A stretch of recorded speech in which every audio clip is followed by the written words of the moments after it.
Spéciale élection régionale sur Sensation Normandie.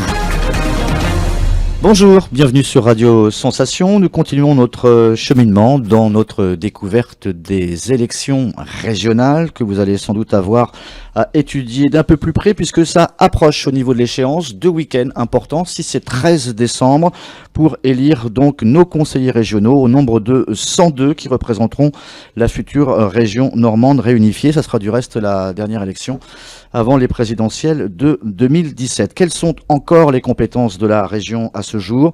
La région qui est en charge du développement économique, qui gère les fonds européens, organise également les transports ferroviaires, les TER. Elle est responsable de la formation, de l'apprentissage, elle construit, elle entretient les lycées, coordonne les actions en faveur de l'environnement entre autres et de l'aménagement du territoire. Elle a aussi parmi ses compétences les ports et les aéroports. Elle peut aussi financer quelques projets culturels ou sportifs entre autres. Nous y reviendrons tout à l'heure.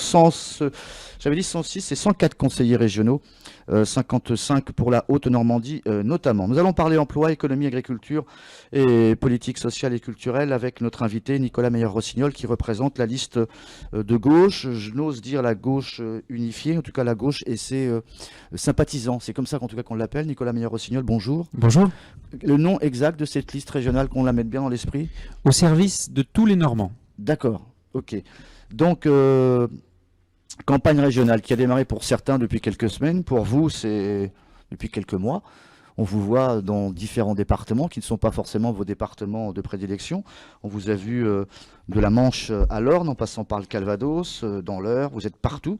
Comment vous la sentez là, au niveau du tempérament des futurs électeurs, cette élection? Elle leur parle déjà ou c'est difficile? Pendant longtemps, elle ne leur parlait pas. Nos concitoyens n'avaient pas forcément la tête à ça. Et depuis quelques jours, quelques semaines, je sens effectivement un intérêt renouvelé pour le sujet, tout simplement parce que c'est la première fois qu'on va voter pour la Normandie. La Normandie, on en parle, moi j'ai 38 ans, hein, je pense qu'on en parlait bien avant ma naissance. La réunification ou la fusion des deux Normandies, je laisse les historiens débattre du bon terme, mais c'est la première fois qu'on va voter à l'échelle de la Normandie, et ça c'est quand même très intéressant. C'est vraiment un moment historique pour notre région. Est-ce que vous avez l'impression de voir des Normands différents, de la Manche à l'Orne, en passant par la Haute-Normandie, en Seine-Maritime? Est-ce qu'ils ont la conception de la région pour elles est différente? Réponse oui. Et d'ailleurs, je pense que c'est un point essentiel. Et la Normandie, bon, globalement, les gens sont plutôt favorables. Il y a toujours des gens qui sont contre, mais il y a une majorité pour dire que c'est bien. Mais immédiatement après, nos concitoyens nous posent une question qui est la question. Qu'est-ce que ça va m'apporter? Exact. Et donc, nous, notre projet, c'est pas... À la limite, oui, c'est la Normandie, mais c'est surtout les Normands. Vous avez vu notre slogan, au service de tous les Normands. Et tous les mots sont importants là-dedans. Les Normands. Parce que quand vous êtes à Cherbourg, quand vous êtes à Alençon, quand vous êtes à Bernay, c'est pas la même chose. Vous êtes en Normandie, oui, mais c'est pas les mêmes problématiques. Moi, j'étais tout à l'heure au lycée Clément Ader à Bernay. La question, c'est la qualification des jeunes, c'est la mobilité des jeunes, c'est comment on fait pour élever le niveau de qualification, c'est la gare de Bernay, comment on fait pour pouvoir mieux se déplacer. Quand vous êtes à Cherbourg, c'est l'économie maritime et portuaire, c'est autre chose. Quand vous êtes à Giverny, c'est le tourisme, c'est la relation avec l'Île-de-France, etc., etc.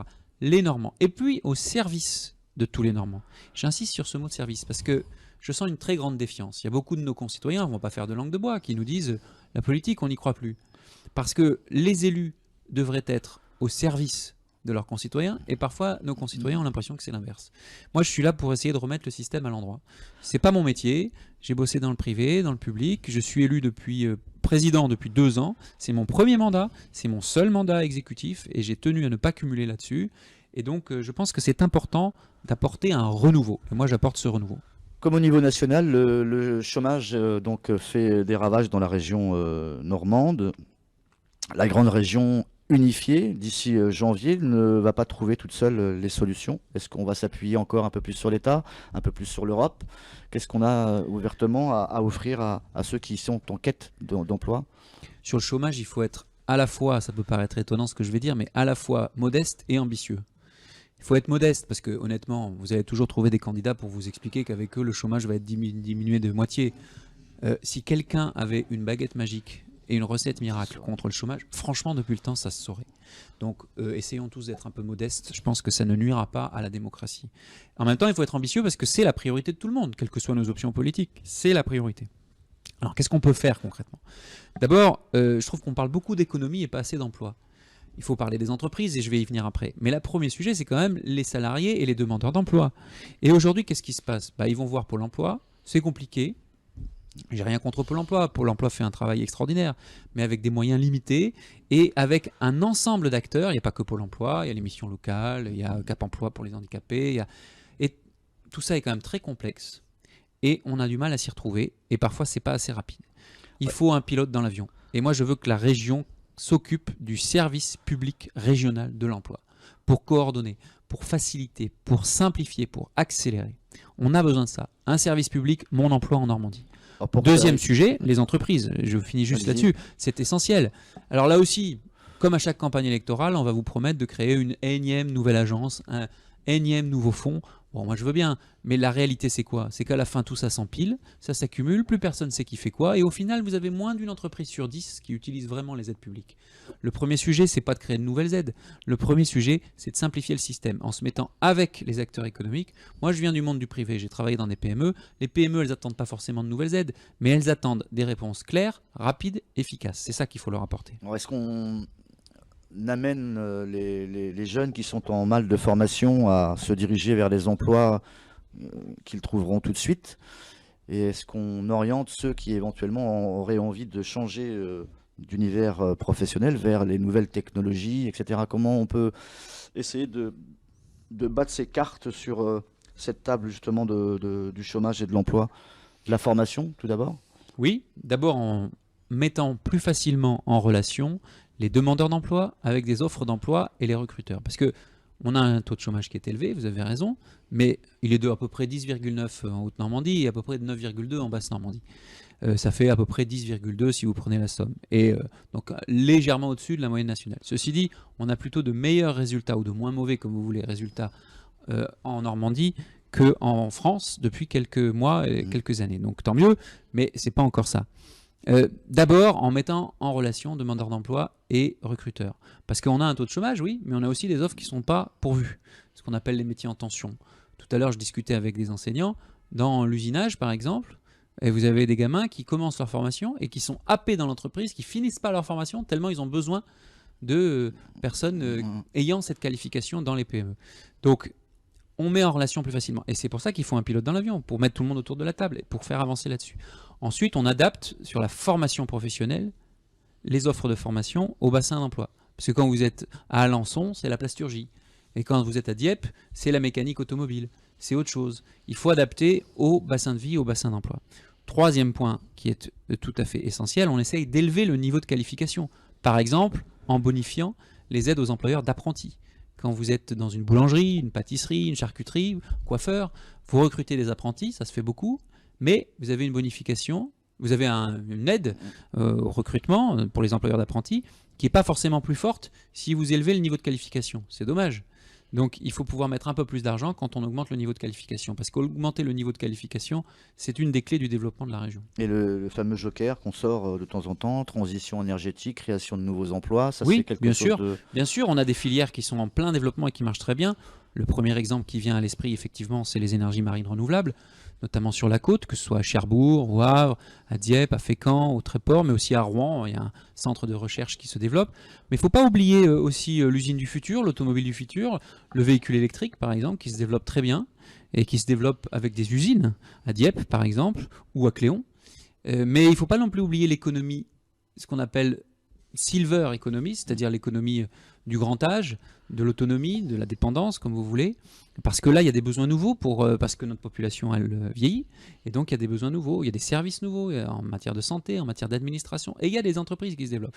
Je n'oublie pas enfin l'économie circulaire, faire en sorte que les déchets des uns soient les intrants des autres, et éviter du coup d'avoir une empreinte sur notre environnement qui soit trop forte. C'est à la fois bon pour le climat et bon pour notre économie. Et ça, on sait faire dans notre région, donc il faut développer. L'agriculture, aujourd'hui, elle a du mal en tout cas à se faire autant aimer qu'elle l'a été il y a une vingtaine d'années. Le paysan est maintenant plus un débatteur politique qu'un véritable homme de terroir. La France a mal à sa campagne. Est-ce que la région normande aide suffisamment son paysan, ou on n'a pas tendance trop à lui rabattre les oreilles avec sois un bon élève et fais aussi du bio, fais attention à tes déchets, etc. Vous savez, en Haute-Normandie, les surfaces bio, c'est 1% des surfaces agricoles. Donc, on ne va pas dire qu'on est les meilleurs élèves, hein. Il y a encore largement de la marge. Mais ceci dit, ce qu'il faut bien dire sur l'agriculture, il faut être pragmatique. Il n'y a pas une agriculture, il y a des agricultures. Et il y a surtout des agriculteurs qui sont à des niveaux de développement différents. Vous en avez qui vivent très bien, et puis vous en avez qui sont dans une grande misère.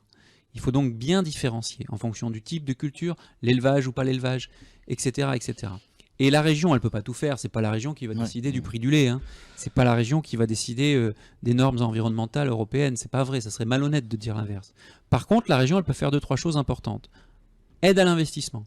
Quand vous voulez moderniser vos bâtiments d'élevage, ça favorise la compétitivité de votre installation et de votre GAEC si vous faites de l'élevage. Et ça, c'est important parce que si vous ne faites pas ces investissements, derrière, à la fin, vous arrêtez l'élevage. Or, c'est un sujet majeur dans notre région. N'oublions pas que l'agriculture et l'agroalimentaire, c'est le premier secteur économique en Normandie. Donc, je pense par exemple au Sud-Manche, à l'Orne, vous avez de l'élevage très important, ou au Pays de Bray, bien sûr. Bon, là, investissement. Investissement, modernisation des bâtiments d'élevage. Aide à l'installation des jeunes agriculteurs sur la reprise des exploitations. Pourquoi? Parce que quand un jeune agriculteur s'installe, je schématise un peu, mais il va voir sa banque, elle ne veut pas lui prêter. On aura une caution by jeune agriculteur pour que quand il s'installe, ce soit plus facile.